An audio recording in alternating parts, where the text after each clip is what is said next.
Boxing. Beats and rhymes. Boxing. Beats and rhymes. Former WBA bantamweight champion Richie Sandoval passed away. He won the title 1984, beating long-time reigning champion Jeff Chandler, who made 9 defenses of that WBA title. Chandler from Philly, managed by Becky O'Neill. She was a bit of a character, a diminutive woman. I think her husband used to train Jeff. And Chandler was one of the more popular fighters back then. Like, he was one of them guys who lit up the lower weights, man. You know what I mean? Jolting Jeff Chandler. Good fighter, good character. And Richie, at the age of 23, defeated him in a clinical performance. Richie was also booked to represent America in the 1980 Olympics. He was the AAU champion. That was the same year the Olympic boxing team traveled to Warsaw, and a plane crash left 22 members of the team staff dead. Tony Tucker, I remember him reminiscing that he was supposed to be on that plane. Yeah. Anyway, America boycotted the Olympics that year in Moscow, so Richie never got to go. He was upset about that because it is a big building block, especially back then. There's no social media. It's a great building block for an amateur to get that head start as an Olympian, especially if you can medal, and he was very disappointed. He also had a brother, Albert Sandoval, who I don't know much about, who was a pro. Richie was signed to Top Rank. Just looking back at Richie's record, looking at the names Frankie Duarte, he won a split decision against Frankie. That must be a serious fight. I have to go look that up. Frankie was always in wars, fought with his heart on his sleeve. Latin American stock. Always in wars, had a lot of drug issues, and you'd always read about Frankie Duarte in the boxing news or in the Ring or KO magazine, into some kind of trouble or in a great fight. Back to Richie Sandoval. I went and revisited the Chandler fight. First time I knew about the fight was on Boxing News back in 1984. And yeah, Richie done a very good job. He shook Chandler in the first round, floored him in the 11th, kept the pressure up. It'd be hard to say if Chandler won a round. Complained to Mercante Sr. quite a lot, dad of Mercante Jr., dad and son, both world championship referees. Chandler complained about Sandoval holding, but it was him doing the holding. I don't know what he was complaining about. He was out of sorts. Chandler was all about the place, really. And he was stopped in the 15th. He made 2 more defenses that year. And then he had 3 non-title defenses. He didn't defend his title for the whole of 85. For whatever reason, a mandatory wasn't called. And he had 3 non-title fights. The third of which, he weighed in 127 pounds. Now, back then, it wasn't uncommon for champions to have a lot of non-title fights. It wasn't uncommon at all. But Gil Clancy was observing, and he's a great, R.I.P, great commentator. That it's dangerous for him to be coming down so much weight when he defended against the lethal punching Gabby Canizales, brother of Orlando Canizales, a bantamweight champion of some reputation himself. These are 2 badass brothers. Just like when Richie Sandoval took the title of Jeff Chandler, that was Chandler's last fight. This was Richie's last fight.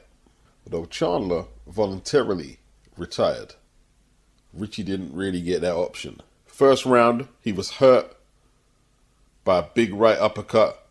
Down he went. He was hurt by big lefts in the second round and hurt again.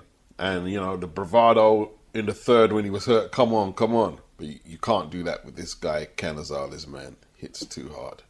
And even though Richie stopped Jeff Chandler, he was never a big puncher. More a boxer puncher. Good at cutting the ring off and used his jab very well. In the 5th, they exchanged punches and the left uppercut put Sandoval down again. This was a great round. It was a great round. How Sandoval survived, who knows? He came back to cut. Gabby tried to finish him off on the ropes, but Sandoval, firing back on what must have been instincts, landed some good shots. The end came in the 7th round, couple of big knockdowns. After the second knockdown in the 7th, Carlos Padilla should have stopped the fight. You know, I'm looking at it today, and I've done some digging to see if anyone agreed with me, and yeah, people were saying Carlos Padilla should have stopped the fight. They say Richie was unconscious for 14 minutes. A minute and a half of that, he stopped breathing. But he recovered, and he used to run the top-ranked gym. He signed Michael Carbajal, apparently, and he looked after the likes of Oscar De La Hoya when he was at top rank. They gave him a job at top rank to stop him going back in the ring. I don't know the cause of death, but R.I.P. Boxing. Beats and rhymes. Boxing. Beats and rhymes. Chris, it's great to see you. You signed with Boxer, a new chapter in your career. Tell us why and tell us how excited you are to start it.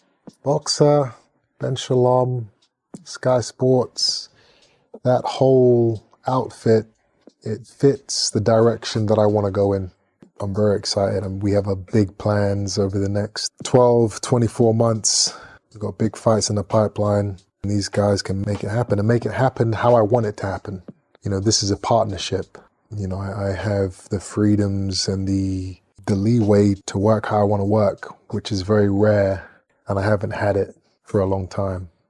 But now I'm in a position of power, and I'm in a position to really control the direction that I want to go in. So I'm excited.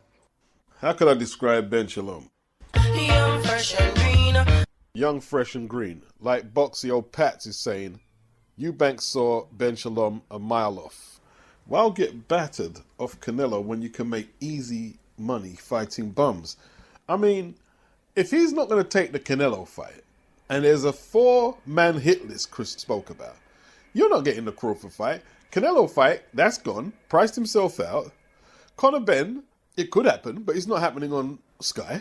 And Billy Joe Saunders is too heavy. That fight would have to be at Bridgerweight or at full heavyweight right now.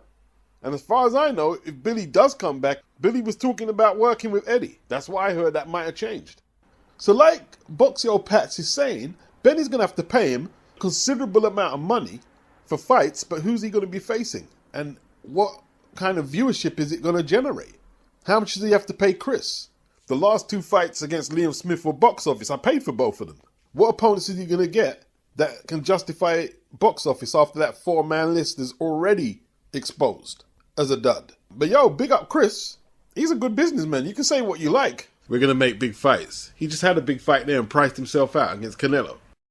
Chris just trying to cherry pick fights, turn down an opportunity to be unified champion against Johnny Beck. 2 straps on the line, he turned it down. He told the WBO he wants to forfeit his mandatory. Let's see what Ben can do. They must know why they signed him better than I do, but right now, Ben Shalom, Sky Sports, Boxer. You suckers. The new British champion at 160, Brad Pauls. He's 31 years of age. I thought he was younger. He has a 19-1-1 record. The 1 loss to Tyler Denny. That was early last year for the English title on away territory. Boxer and Sky Sports. And he lost unanimously. Like, Tyler was just too good. He was just too good for Brad. He's had 2 fights this year with Nathan Heaney. The first, a losing attempt for the British title. The second one, a 12th round stoppage victory. The first one was controversial.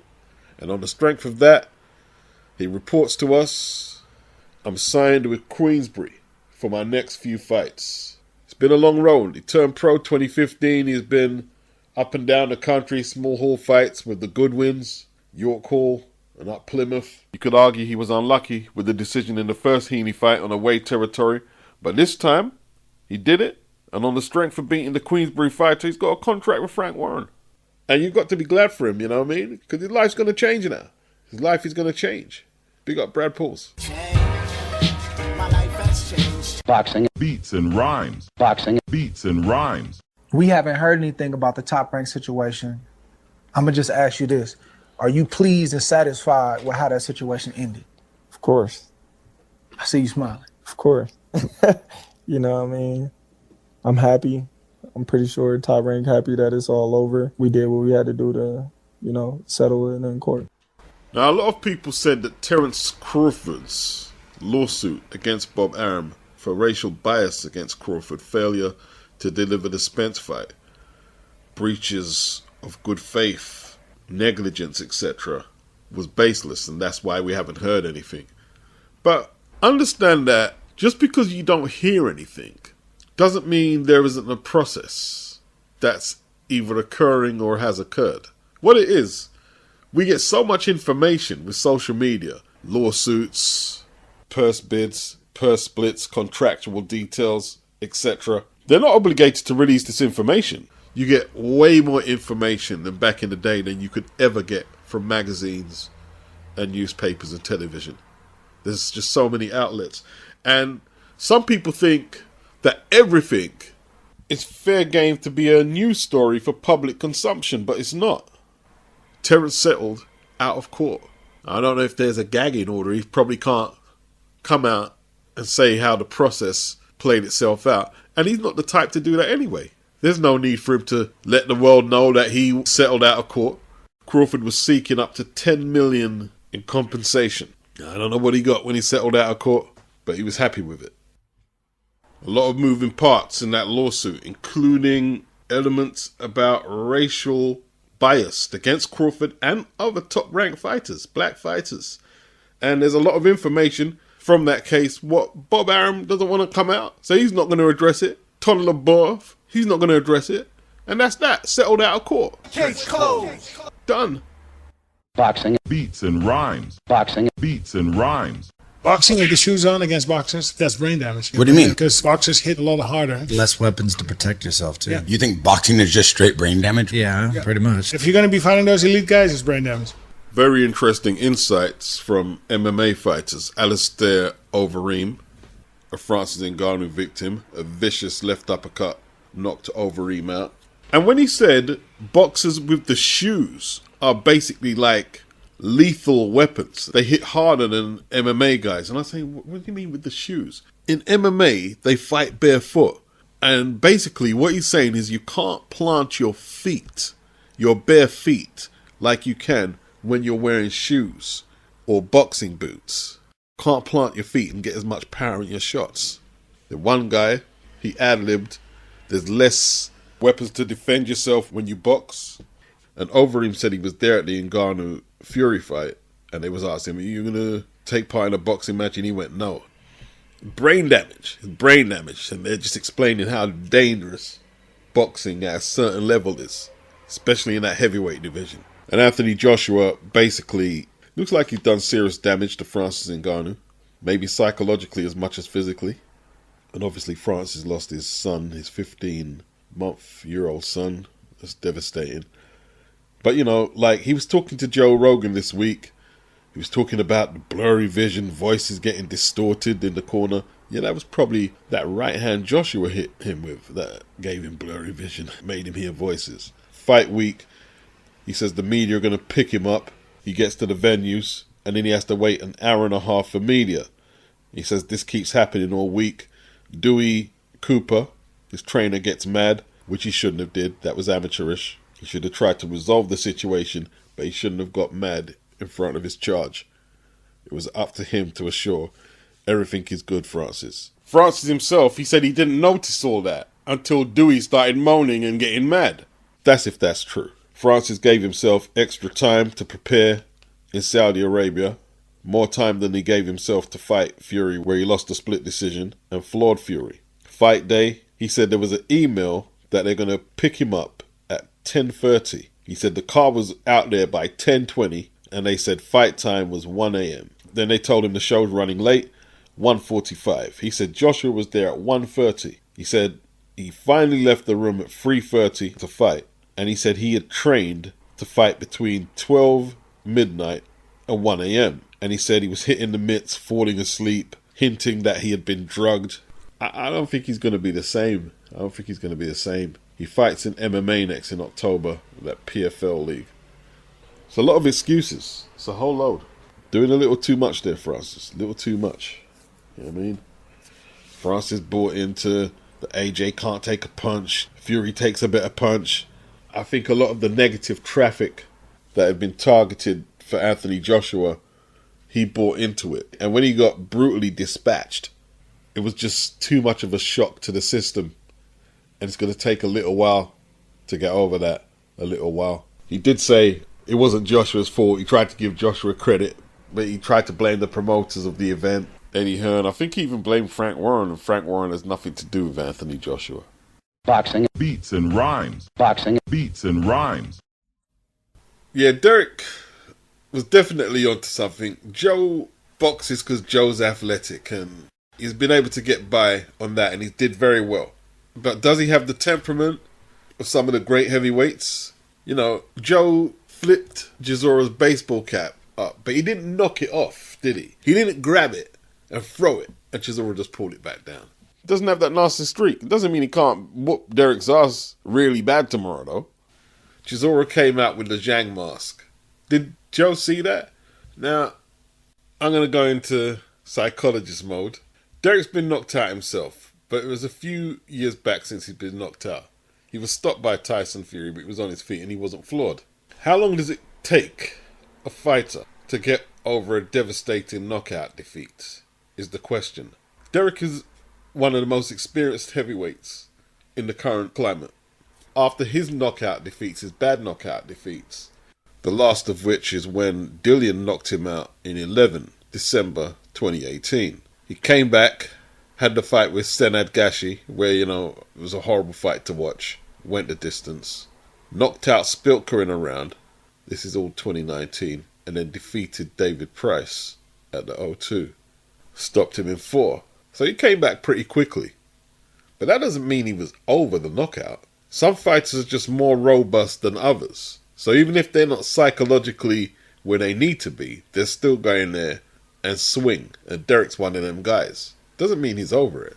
The question is, 10 months on from that devastating knockout defeat to ZHANG, is where is Joe Joyce? And Derek wants to test that. He knows how long it takes to get over them defeats, if you ever get over that kind of defeat. So it might have looked like a childish game, but it could be more real than we're giving it credit. You know, Derek's really went at the ZHANG thing.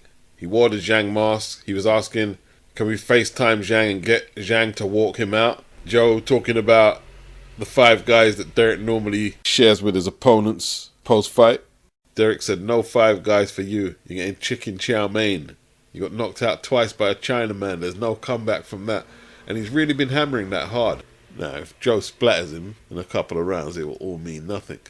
But Derek's really playing on this angle. He thinks there might be something there.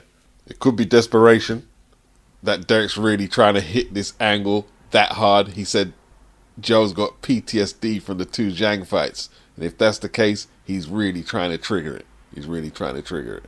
Derek, 4 pounds heavier than when he fought Gerald Washington.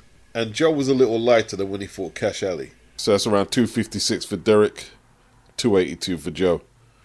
Boxing. Beats and rhymes. Boxing. Beats and rhymes.